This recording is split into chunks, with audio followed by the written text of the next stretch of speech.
Shields up, Iron Breakers. Rurikhan here coming at you with another video. Welcome back to Monster Hunter World, and today we're going to be going over the Behemoth. Now, I don't know if you guys remember, but when I did one of my first Behemoth videos where I reacted to the devs actually fighting the Behemoth, I said, you know what? This looks real easy, and I gotta tell you, I'm 99% sure that the version of the Behemoth they were fighting is not the version of the Behemoth that we got. And you know what?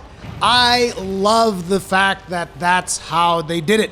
And I love this particular fight.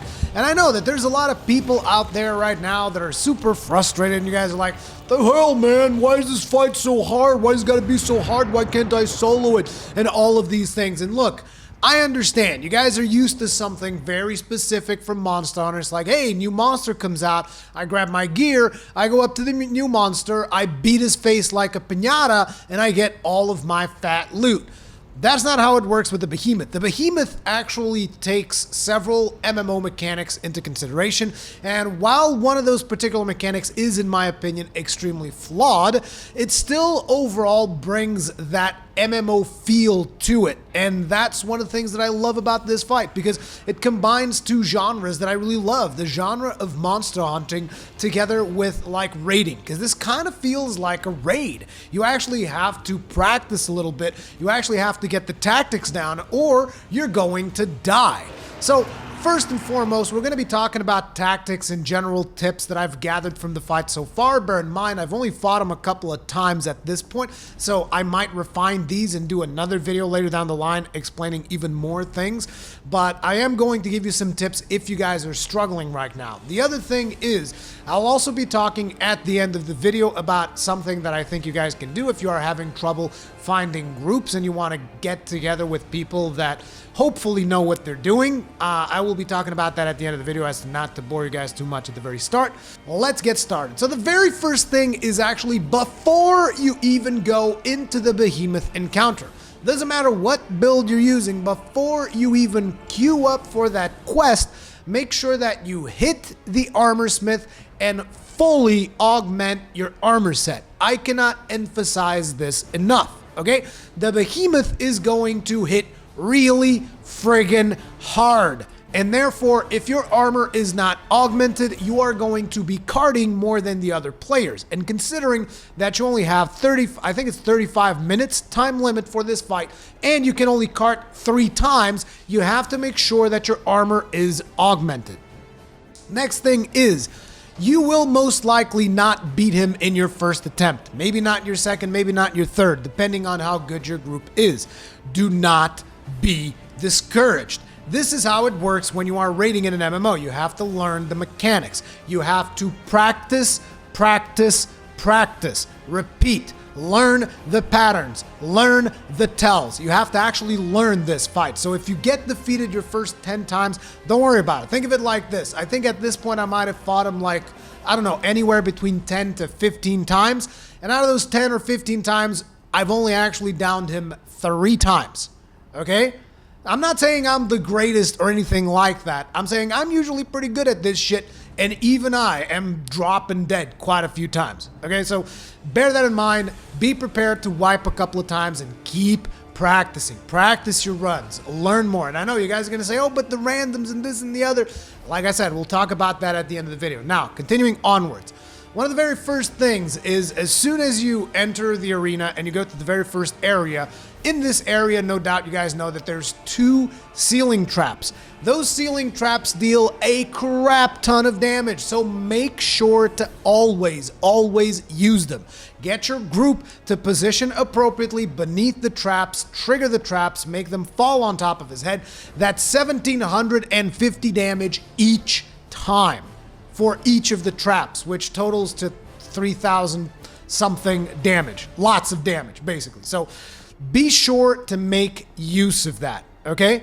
Another very important thing is if you die during this fight, if you cart, make sure to run back as fast as you can. Don't linger too long over in the camp, because what happens is he has this ultimate attack, which we'll get into more detail later, which is called the Ecliptic meteor, and the Ecliptic meteor will one-shot you no matter where you are in the map. If you are in camp, if you are inside your tent, it doesn't matter, you're going to die. So the second you die, do whatever you gotta do, get out of that camp as fast as possible and get back into the fight. Do not linger in camp, because if you cast an Ecliptic meteor after you card it, you're going to die again. So that is something that to me is particularly important. So now we're going to get into a little bit more detail about tanking the Behemoth, which in my opinion, and again, this is my opinion, I'm going to be talking about my interpretation of the fight. I'm not claiming that what I'm about to say is a fact or anything like this. I could be wrong.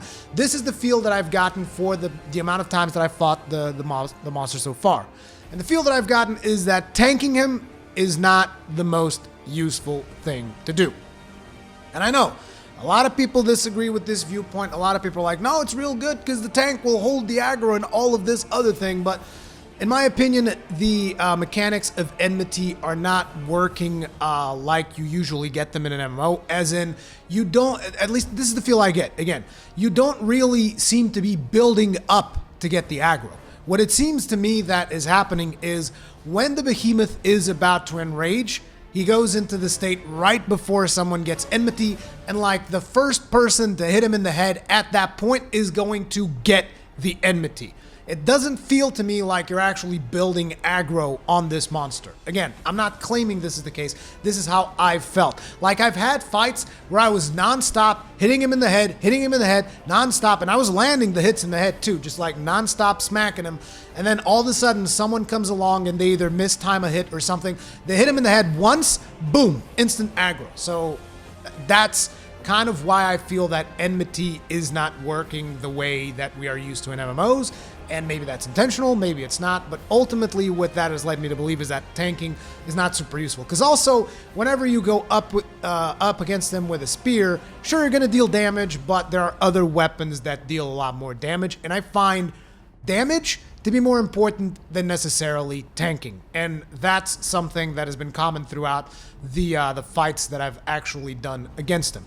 Another thing is, if you happen to catch enmity by mistake, or intentionally, or whatever, if you think that you can hold the enmity, hold it. Don't like start running around like a headless chicken. Like if you think that you can block. If you think that you can keep up with the Behemoth without dying, then sure, hold the enmity, because it is useful and other people will get damage in. I'm just saying that trying to get the enmity intentionally does not appear to be working properly. And the other thing is, if you actually get enmity and you're like, oh, this is really bad, I'm low on health, I don't know what to do, I'm panicking, flash him. If you flash the Behemoth immediately after you get enmity, you are going to lose enmity immediately.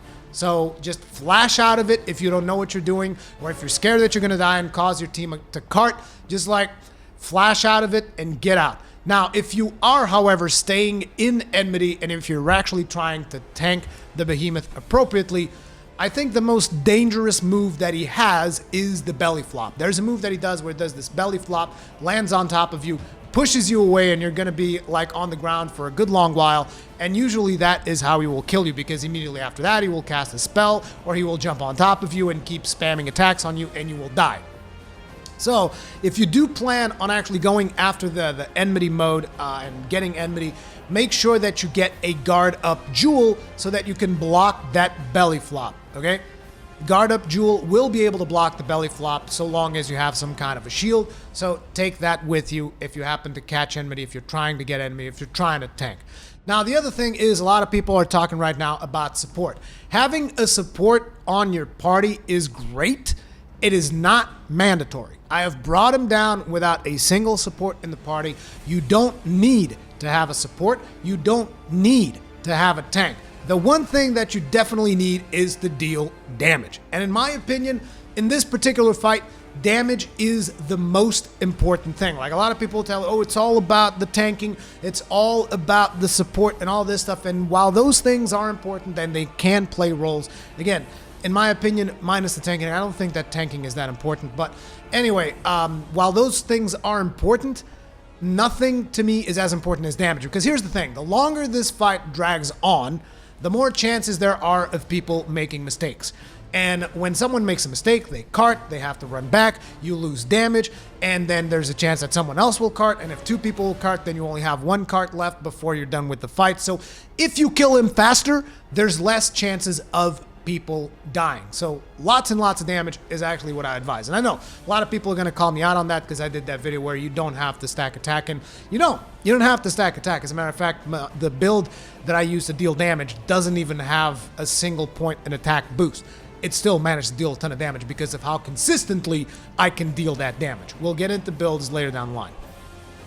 So basically, don't sacrifice too much damage in order to fill a role. Like, don't be like, oh, I've never played support, but I'm gonna go and I'm gonna play support so that I can support my team. It's like, if you don't know what you're doing with support, you're actually hurting the group, okay? So either know what you're doing when you are supporting or just go for damage because it is as important as supporting.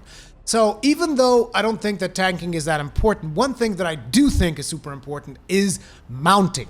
Because whenever you mount him, he is going to be much more passive. He's not going to be casting spells all the time. So having someone in your team that is constantly trying to mount him, whether that is an insect glaive, a sword and shield user, or whatever, someone that is just really good at getting mounts with whatever weapon, that is really, really useful because you're going to have a lot of openings whenever they bring him down. You're going to have a lot of openings to deal damage. You're going to have openings to deal damage while he is being mounted because he's not going to be spamming crazy damaging attacks. So mounting is super solid. As a matter of fact, my support build is a sword and shield, which we'll talk about. And what I basically do when I'm supporting with sword and shield is I just spam the jumping attack. I just spam that, so that I mount him whenever I can and that I bring him down whenever I can. Now, there is a very special thing about this fight, and that is that, you know where you have the chat whenever someone sends like a sticker or whenever they say something like they mount and there's a message that pops up? It's on the right-hand side of the screen. So if you pay attention to the right-hand side of the screen, whenever Behemoth is about to do a special move, the screen will tell you what move it is. So you got meteor, where he shoots down a meteor, or sometimes he shoots multiple meteors down, they fall into the ground, they explode. That's not a particularly dangerous attack, you just want to avoid the area of that attack. You got the lightning attack that I don't even remember what the name of that is. Again, not super dangerous, but it will put a debuff on you, so you got to be careful about that stuff. And then you have a couple of more attacks that are super important. Now, the very first one of those is Charybdis, or however the hell you're supposed to pronounce that. And what that is a tornado, very much like a Kushala Daora tornado.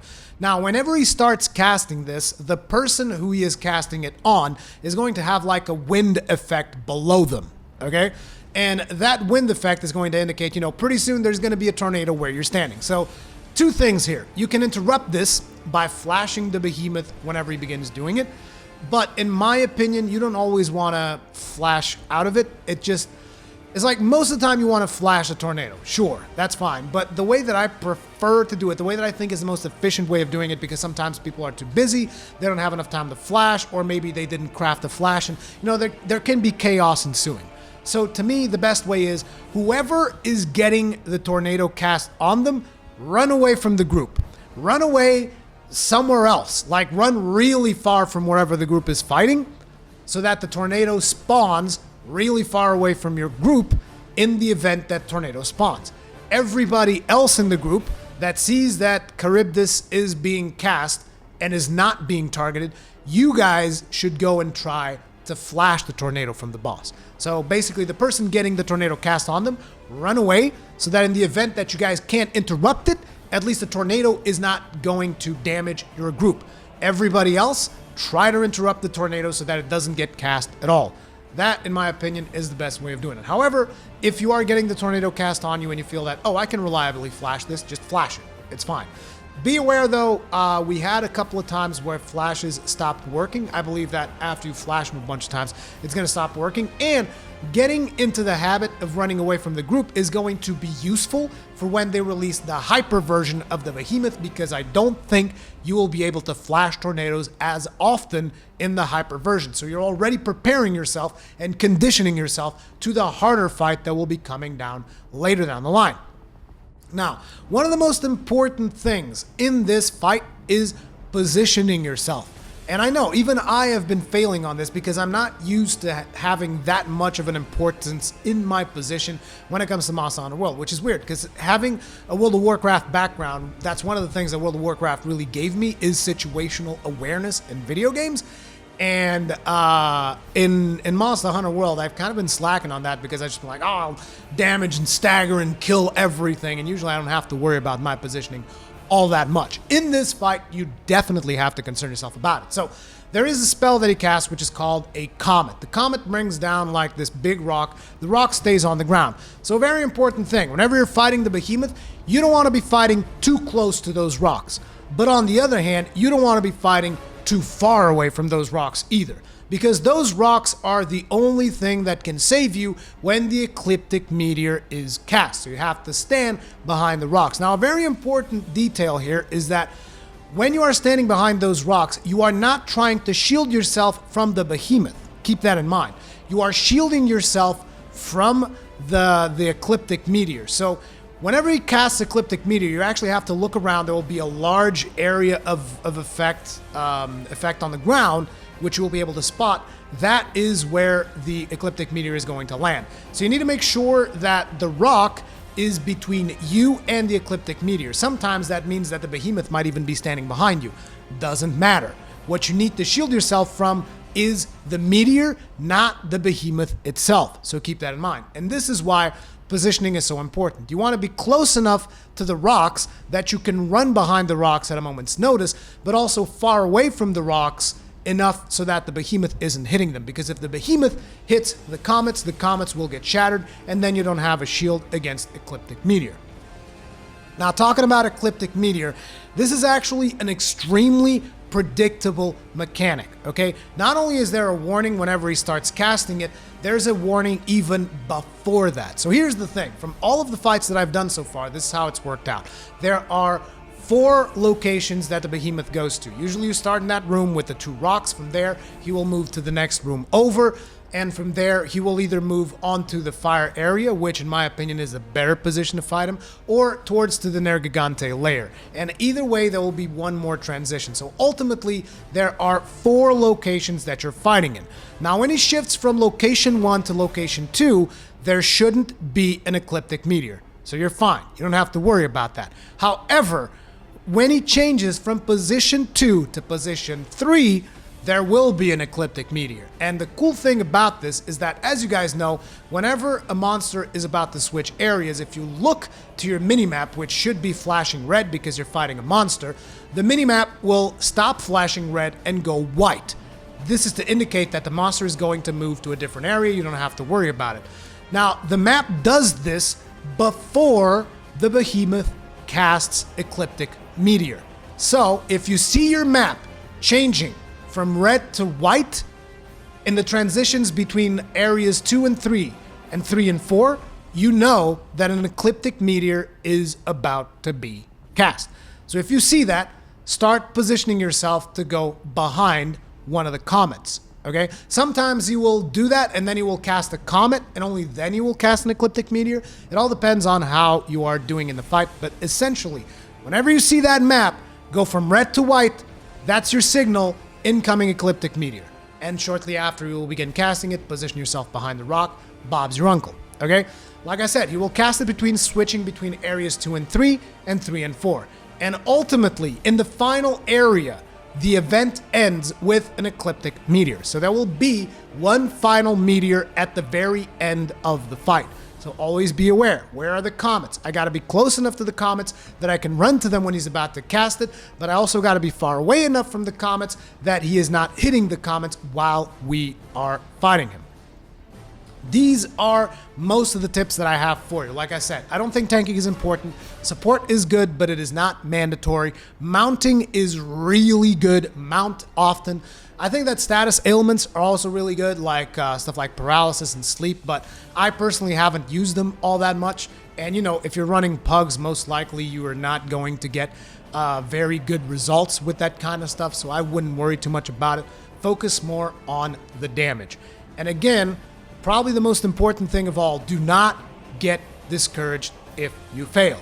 Practice, practice, practice. Now, on the subject of grouping, very much like I did for the Call of Roth, I set up a couple of channels over on the Ironbreakers Discord. I will be having a link to that Discord in the comment section below so that you guys can join in on the Discord if you want to. You don't have to. It's just if you want to find like-minded individuals that are interested in actually taking this fight a little bit more seriously, and maybe people that watch my videos, so you'll know that potentially they should have watched the tips video that we have right here. You guys can go over to the Ironbreakers Discord, and I've set up 3 channels. I might set up more depending on whether or not there is a need for them.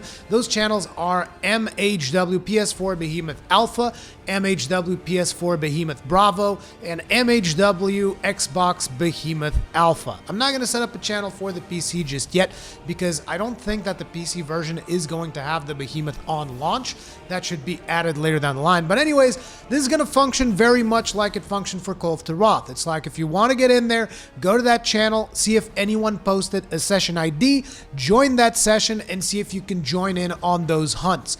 If that particular session on the Behemoth Alpha is going to be full, then go to the Behemoth Bravo, see if there's a session there, and if it's not, start one. Start your own session and try to get people to join that way.